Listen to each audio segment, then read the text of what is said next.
Hi guys, I want to talk about something in this video that seems to be happening a lot now when we are in the hot season, and that is that people get very big electricity bills, and they want to have solar, or they want to have more solar, or they wish that the solar system they already have would be they're wondering why the bill is not smaller. So I'm gonna explain what happens, because many people think that, oh, I'm using the same air conditions and I'm not using more, so why is the bill going up so much? So I'll try to explain that. When you have an air condition working, right now this one is on full power. It's on 18,000 BTU. On full power, this one uses 1,500 watts, okay, continuously.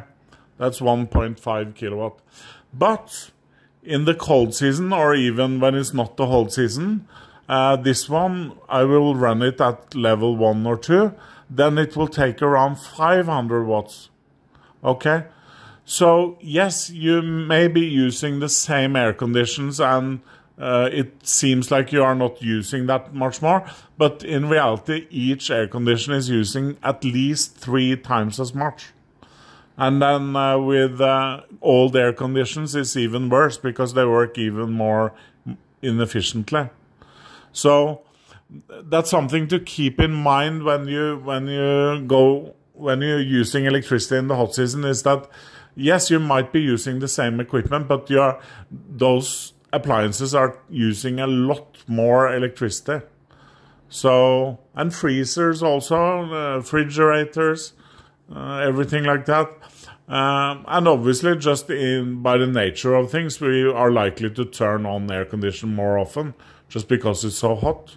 So we look at this all the time, just because we have it for the demo system.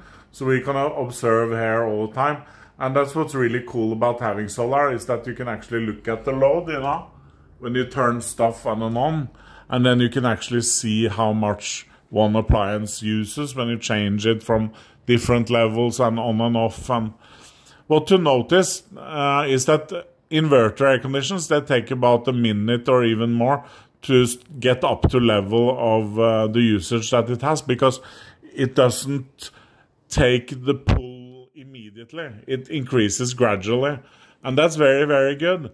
But it can be confusing for people sometimes that they turn on an inverter air conditioner and nothing happens with the load. But it takes about a minute or even more.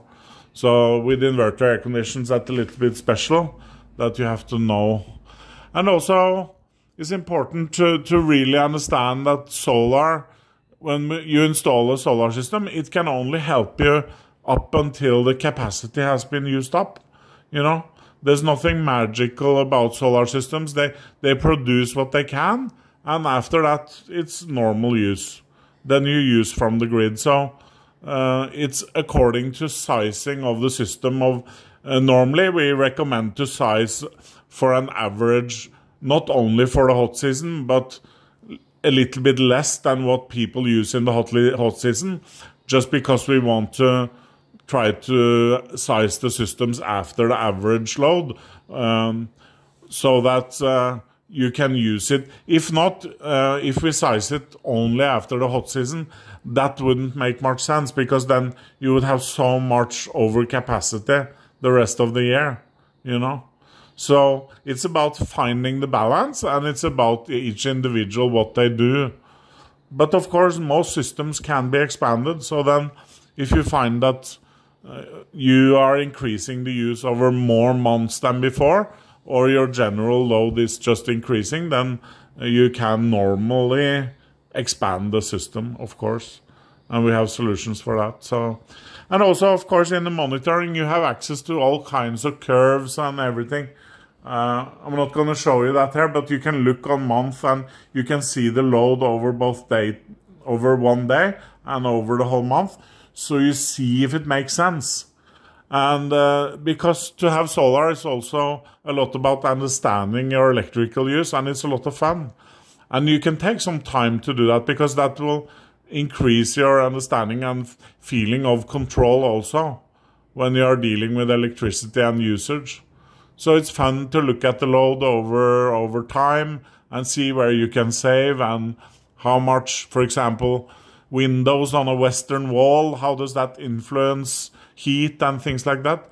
And it's a lot more than people think, you know, all these variables. So try to have fun with it, and then you'll be able to increase your savings and have fun with solar. Okay, guys.